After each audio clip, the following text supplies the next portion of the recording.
Family therapy is basically a space where the therapist cultivates a sense of safety for you and your family to come in and talk about the spaces where you guys are connecting really well, and also spaces where you might be finding challenges in your relationship.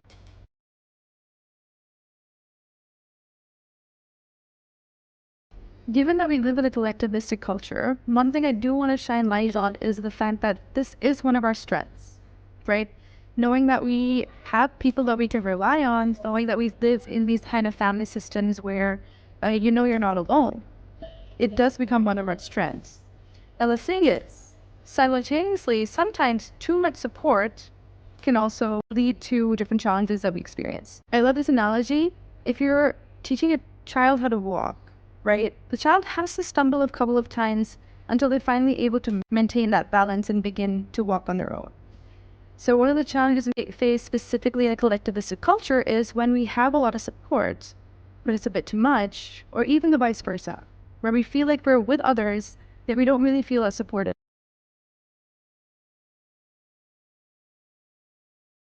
Family therapy really does. It helps bring these kind of systems into the conscious awareness.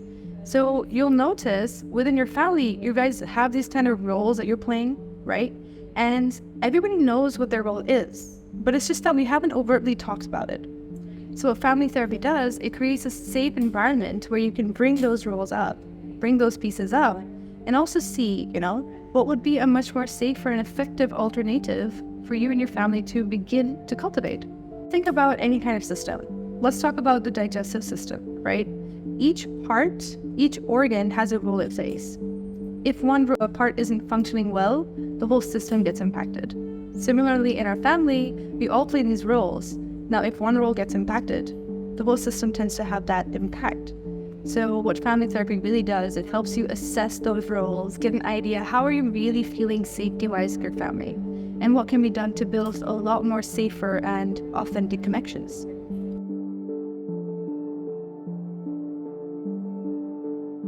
So you may recognize the desire or the need to come into family therapy when you're noticing dysfunctions within your family system, or within your connections, within your communication with the people around you. It can be, I'm trying to say something to someone, but they're not getting it, or they're trying to say something to me and I'm not getting it. So these are some signs of knowing that, hey, maybe within the family, things can be talked about, brought to the forefront, and then worked through collectively.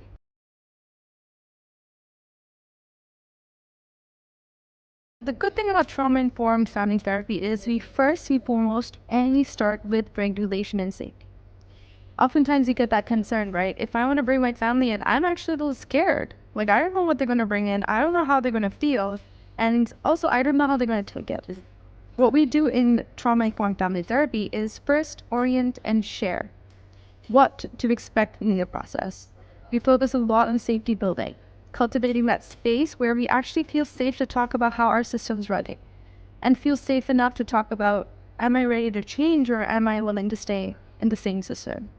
So the main focus with trauma-informed family therapy is let's get through that barrier of fear and unsafety that we experience when it comes to working through challenges we're facing in our family. When it comes to families, right? Having disputes, having fights, having arguments is a natural part of what a relationship is. So when you bring that to the forefront, finally, conflicts can be something that can be resolved rather than things that we can avoid.